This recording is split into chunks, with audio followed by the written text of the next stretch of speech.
Hello बच्चों, आज हम 8th ग्रेड अभ्यास पुस्तिका सामाजिक विज्ञान कक्षा 6 की जो अपनी नवीन पाठ्य पुस्तक आई है उसमें जो 8th ग्रेड पाठ्य पुस्तक है उसमें जो फर्स्ट जो अपना पाठ है पृथ्वी पर स्थानों की स्थिति, जितने भी महत्वपूर्ण प्रश्न हैं उनको यहाँ समझते हुए हल करेंगे। अगर कोई पॉइंट समझ में नहीं आया हो तो कमेंट बॉक्स में लिख के ज़रूर बताएं, जिससे हम आपको दोबारा समझाने की कोशिश करेंगे। तो देखते हैं जो अपना फर्स्ट प्रश्न है, जो ऑब्जेक्ट टाइप में दिया हुआ है। आपको 4 ऑप्शन में से किसी एक ऑप्शन का चयन करना है। प्राकृतिक आकृति, पर्वत, पठार, मैदान और नदियों को दर्शाने वाला मानचित्र का प्रकार है। इसका जो राइट आंसर होगा, ऐसे जो मानचित्र होते हैं वे भौतिक मानचित्र कहलाते हैं। सेतु का प्रतीक चिन्ह है, यहाँ पर इसका राइट आंसर है वह सी वाला ऑप्शन है। इस तरह आप वीडियो रोककर आसानी से क्वेश्चन का आंसर लिख सकते हैं। चलते हैं अगले नेक्स्ट प्रश्न पर। क्वेश्चन नंबर 3 है, कई शताब्दियों पूर्व भारत की स्वयं की एक प्रमुख यामोत्तर थी जो इस नगर के मध्य से गुजरती थी। इसका जो राइट आंसर है क्वेश्चन नंबर 3 का ए, उज्जैनी। क्वेश्चन नंबर 4, भारतीय मानक समय ग्रीनिच मीन टाइम पर स्थानीय समय से आगे होता है। इसका राइट आंसर होगा ए, 5 घंटे 30 मिनट। क्वेश्चन नंबर 5, पृथ्वी अपनी धुरी पर एक चक्कर पूरा करती है। इसका राइट आंसर होगा बी, 24 घंटे में। इस तरह से यहाँ पर अपने जो 5 क्वेश्चन कंप्लीट होते हैं। चलते अगले नेक्स्ट क्वेश्चन नंबर 6 पर। रमा पूर्व दिशा की ओर जाते समय अपनी बाईं ओर मुड़ जाती है, तो वह किस दिशा की ओर जा रही है? इसका राइट आंसर होगा सी, उत्तर। क्वेश्चन नंबर 7, मानचित्र का मुख्य घटक नहीं है। इसका राइट आंसर होगा बी, आरेख। क्वेश्चन नंबर 8, पृथ्वी को उत्तरी गोलार्ध तथा दक्षिणी गोलार्ध में विभाजित करने वाली रेखा है। इसका राइट आंसर होगा डी, भूमध्य रेखा। इस तरह आप क्वेश्चनों के आंसर वीडियो रोककर आसानी से भर सकते हैं। चलते हैं अगले नेक्स्ट क्वेश्चन नंबर 9, भूमध्य रेखा के चारों ओर सामान्यतः होती है, क्या होती है? उष्ण जलवायु। जैसे आपको यहाँ पर हम बताएं, इस तरह से यह अपनी पृथ्वी है, इसके मध्य में यह जो रेखा है 0 डिग्री अक्षांश रेखा, यह भूमध्य रेखा है। क्योंकि यह पृथ्वी के मध्य में है इसलिए इसे भूमध्य रेखा कहा जाता है। इसके उत्तरी भाग में उत्तरी गोलार्ध और दक्षिणी भाग को दक्षिणी गोलार्ध कहा जाता है। इसके आसपास में 23.5 डिग्री उत्तर की ओर कर्क रेखा है और 23.5 डिग्री दक्षिण की ओर मकर रेखा है। इस तरह से इन दोनों जो भूमध्य रेखा और कर्क रेखा मकर रेखा के जो मध्य का भाग है वह उष्ण जलवायु वाला भाग है। इस तरह आप समझ गए होंगे। चलते अगले नेक्स्ट क्वेश्चन नंबर 10, ग्लोब पर किसी स्थान की स्थिति को दर्शाने के लिए आवश्यक है। इसका राइट आंसर होगा सी, अक्षांश और देशांतर रेखाएं। चलते अगले नेक्स्ट क्वेश्चन नंबर अगले को देखते हैं। यहाँ पर जो रिक्त स्थान दिए हुए हैं उनको आपको भरना है ऊपर दिए हुए शब्दों में से छांटकर। तो आप यहाँ पर ए देखते हैं, मानचित्रों की पुस्तक एटलस कहलाती है। ग्रेगोरियन कैलेंडर का उपयोग अंतर्राष्ट्रीय स्तर पर किया जाता है। सी वाले जो ऑप्शन हैं, किसी मानचित्र में स्थान विशेष पर पाए जाने वाले खनिज को दर्शाया गया है वह मानचित्र थीमेटिक मानचित्र कहलाएगा। डी, ग्लोब पर एक ग्रिड अक्षांश और देशांतर रेखाओं से मिलकर बनती है।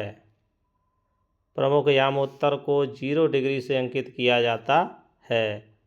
मध्य प्रदेश का उज्जैन नगर अनेक शताब्दियों तक खगोल विद्या का एक प्रतिष्ठित केंद्र रहा है। इस तरह आप वीडियो रोककर आसानी से रिक्त स्थानों को यहाँ पर भर सकते हैं। आगे देखते हैं नेक्स्ट प्रश्न। जी, अंतर्राष्ट्रीय तिथि रेखा को पार करने पर तिथि में 1 दिन का परिवर्तन होता है। ग्लोब पृथ्वी का एक प्रतिरूप है। मानचित्र के दाएं ओर बना 4 तीरों का निशान दिशाओं को बताता है। उत्तर और दक्षिण ध्रुव के निकट जलवायु ठंडी होती है। इस तरह आप यहाँ पर जो रिक्त स्थान है उनको कंप्लीट भर सकते हैं। चलते अगले नेक्स्ट क्वेश्चन नंबर SS 607। इसका मतलब है SST 6 क्लास का 7 क्वेश्चन। भारत के राज्यों की सीमा जानने के लिए आप किस प्रकार के मानचित्र का उपयोग करेंगे? इसका राइट आंसर होगा राजनैतिक मानचित्र। अगले नेक्स्ट, क्या पृथ्वी का आकार पूर्णतः गोलाकार है? लिखिए नहीं। इसका राइट आंसर है नहीं, इसकी आकृति लगभग गोलाकार है, ध्रुवों पर थोड़ी चपटी है। इस तरह आप अन्य विषयों की एडगेट भरने के लिए चैनल को सब्सक्राइब करें, जुड़ें। अगर कोई पॉइंट समझ में नहीं आया हो तो आप कमेंट बॉक्स में लिख सकते हैं। चलते हैं अगले नेक्स्ट क्वेश्चन। जिन प्रश्नों के आंसर बड़े हैं आप वीडियो रोककर आसानी से भर सकते हैं। पृथ्वी के चारों ओर वृत्त बनाने वाली काल्पनिक रेखाएं कौन कौन सी हैं? यहाँ पे आपको दिखाई दे रहा है, पृथ्वी के चारों ओर वृत्त बनाने वाली काल्पनिक रेखाएं अक्षांश देशांतर रेखाएं होती हैं। चलते हैं अगला नेक्स्ट क्वेश्चन नंबर 4। किसी मानचित्र में लघु आरेख क्या कहलाते हैं? किसी मानचित्र में लघु आरेख प्रतीक चिन्ह कहलाते हैं। इस तरह आप भर सकते हैं। अगला नेक्स्ट क्वेश्चन नंबर 607 का 5। चतुर्दिश में कौन कौन सी दिशाएं सम्मिलित हैं? चतुर्दिश में 4 दिशाएं सम्मिलित हैं, उत्तर दिशा, दक्षिण दिशा, पूर्व दिशा, पश्चिम दिशा। चलते हैं अगले नेक्स्ट क्वेश्चन पर। यदि एक टेबल लैंप के सामने ग्लोब को रखा जाए तो ग्लोब पर प्रकाशित भाग क्या स्पष्ट करता है? इसका आंसर होगा, यदि एक टेबल लैंप के सामने ग्लोब को रखा जाए तो ग्लोब पर प्रकाशित भाग दिन होना स्पष्ट करता है। सबसे सही सटीक आंसर एट ग्रेड में भरने के लिए हमारे चैनल को से जुड़ें, सब्सक्राइब करें।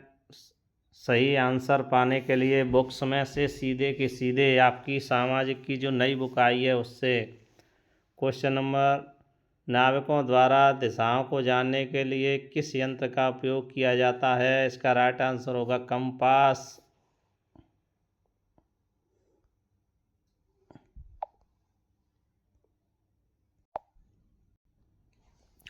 पृथ्वी के किस स्थान का पता केंद्र रेखाओं से लगाया जाता है? इसका राइट आंसर हम लिखें, पृथ्वी के किसी स्थान का पता अक्षांश और देशांतर रेखाओं से लगाया जाता है।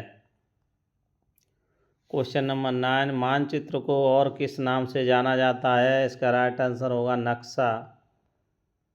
नक्शा आपको साफ दिखाई नहीं दे रहा हो तो इस तरह आप लिख सकते हैं, मानचित्र को नक्शा के नाम से भी जाना जाता है। Question number 10। ग्लोब पर देशांतर रेखाओं की कुल संख्या कितनी है? ग्लोब पर देशांतर रेखाओं की कुल संख्या 360 है। इस तरह आप क्वेश्चन नंबर 9 और 10 कर सकते हैं। चलते हैं अगले नेक्स्ट लघु उत्तरीय प्रश्न। 4 प्रमुख दिशाओं को ज्ञात करने का सरल तरीका क्या है? लिखिए। 4 प्रमुख दिशाओं को ज्ञात करने का सरल तरीका सूर्य की गति द्वारा ज्ञात करना। जैसे सूर्य पूर्व दिशा में उदय होता है उस तरफ मुंह करके ज्ञात करना। सूर्य उदय होता है उस तरफ अगर आप मुंह करेंगे तो सामने आपके पूर्व दिशा होगी और आपके पीछे पश्चिम दिशा होगी, बाईं ओर उत्तर दिशा और दाईं ओर दक्षिण दिशा होगी। इस तरह आप पता कर सकते हैं। चलते हैं अगले नेक्स्ट।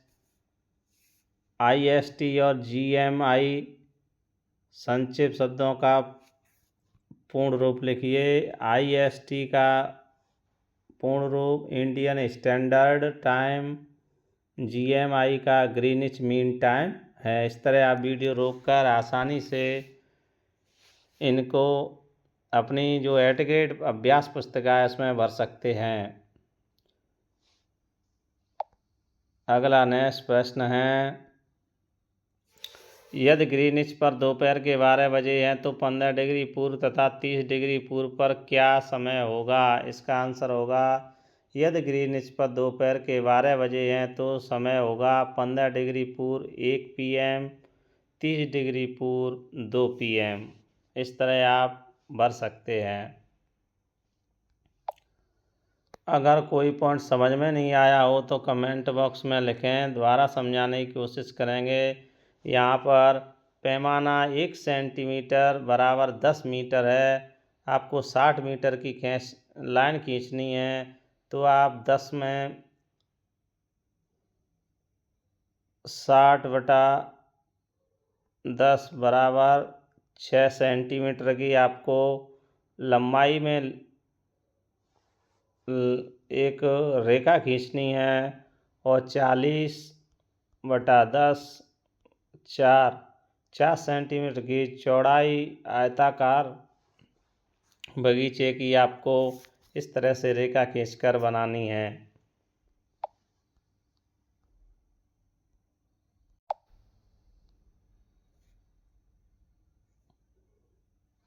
अंतर्राष्ट्रीय तिथि रेखा से क्या आशय है?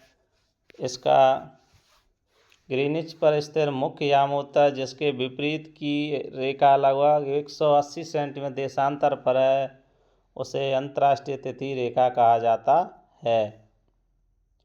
परामीर कौन थे? परामीर खगोलविद थे। इनका संबंध मध्य प्रदेश के उज्जैनी से था। इस तरह आप भर सकते हैं। अगला नेक्स्ट, यहाँ पर आपको प्रतीक चिन्ह बनाने हैं। ऋण चिन्ह या प्रतीक चिन्ह कहा जाता है, जैसे वृक्ष इस तरह बना सकते हैं, पुलिस, तालाब, पक्की सड़क। इस तरह आप वीडियो रोककर आसानी से अपनी पाठ्य पुस्तक में बना सकते हैं। चलते हैं अगले नेक्स्ट क्वेश्चन का आंसर देखते हैं। मानचित्र के प्रमुख घटकों के नाम लिखिए। मानचित्र के 3 घटक होते हैं, दूरी, दिशा, प्रतीक चिन्ह। इस तरह आप भर सकते हैं। चलते हैं अगले नेक्स्ट क्वेश्चन नंबर 9। मानचित्र और रेखाचित्र में क्या अंतर है? मानचित्र एक पैमाने पर आधारित भौगोलिक चित्रण होता है। रेखाचित्र बिना पैमाने के अंदाज पर आधारित एक कच्चा चित्र होता है। इस तरह आप क्वेश्चन नंबर 9 का आंसर वीडियो रोककर आसानी से लिख सकते हैं। अगर वीडियो पसंद आ रही हो तो सब्सक्राइब करें, जुड़ें। यहाँ पर आपको मानचित्र भारत के में दर्शाना है। इस तरह राजस्थान, उत्तर प्रदेश, छत्तीसगढ़, मध्य प्रदेश और महाराष्ट्र, गुजरात, इस तरह आप अपनी पाठ्य पुस्तक में दर्शा सकते हैं। वीडियो रोककर आसानी से अपनी पाठ्य पुस्तक में भर सकते हैं। चलते अगले नेक्स्ट। यह एक प्रोजेक्ट कार्य दिया हुआ है, चित्र है, इसमें से देखकर आपको भरना है। रेलवे स्टेशन कौन सी दिशा में है? पश्चिम दिशा में। बैंक से बाजार जाने के लिए आप किस दिशा से चलकर किस दिशा में जाएंगे? इसका राइट आंसर है दक्षिण दिशा में चलकर पश्चिम की ओर जाएंगे। दाएं कोने 4 तीरों का निशान क्या प्रदर्शित करता है? दिशाओं को। चिकित्सालय के दक्षिण दिशा में क्या है? बाजार। इस तरह विद्यालय के नज़दीक में कौन सी जगह है? बाजार। इस तरह आप क्वेश्चनों के आंसर भर सकते हैं। मानचित्र कितने प्रकार के होते हैं? मानचित्र 3 प्रकार के होते हैं, जो निम्न हैं। भौतिक मानचित्र, ये प्राकृतिक आकृतियों, पर्वत, नदियों आदि के बारे में बताते हैं। राजनैतिक मानचित्र देशों, राज्यों, नगरों, सीमाओं को दर्शाते हैं। थीमेटिक मानचित्र विशिष्ट क्षेत्र की सूचना प्रदान करते हैं। इस तरह हम क्वेश्चन नंबर 602 का जो 2 क्वेश्चन है उसका आंसर लिख सकते हैं वीडियो रोककर आसानी से। अगर कोई पॉइंट समझ में नहीं आया हो तो कमेंट बॉक्स में लिखें, दोबारा समझाने की कोशिश करेंगे। अक्षांश रेखा और देशांतर रेखा में अंतर। अक्षांश रेखा ये भूमध्य रेखा के समानांतर पूर्व से पश्चिम की ओर खींची जाती हैं। देशांतर रेखा ये रेखाएं समानांतर नहीं होती, ये ध्रुवों पर मिलती हैं। इस तरह आप अक्षांश और देशांतर रेखाओं में अंतर को लिख सकते हैं। अगला, मानचित्र में निर्देशांकों का प्रयोग क्यों किया जाता है?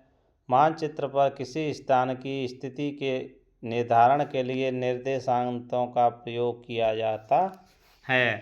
अर्थात मानचित्र पर किसी स्थान की स्थिति को निर्धारण करने के लिए निर्देशांकों का प्रयोग किया जाता है।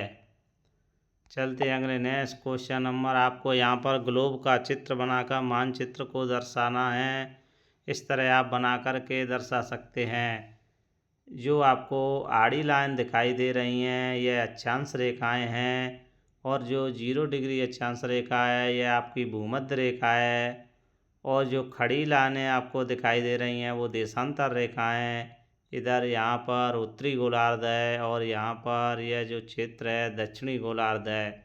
इस तरह वीडियो बनाकर आप ग्लोब का इस तरह से आप जो ये शब्द दिए हुए हैं इन्हें आप आसानी से अपनी पाठ्य पुस्तक में भर सकते हैं। आशा है वीडियो आपको पसंद आई होगी। अगर कोई पॉइंट समझ में नहीं आया हो तो कमेंट बॉक्स में लिखें, दोबारा समझाने की कोशिश करेंगे। अन्य विषयों की पाठ्य पुस्तक @ग्रेड बनने के लिए हमसे जुड़ें, चैनल सब्सक्राइब करें। तब मिलेंगे अगली नेक्स्ट वीडियो के साथ। तब तक के लिए थैंक यू।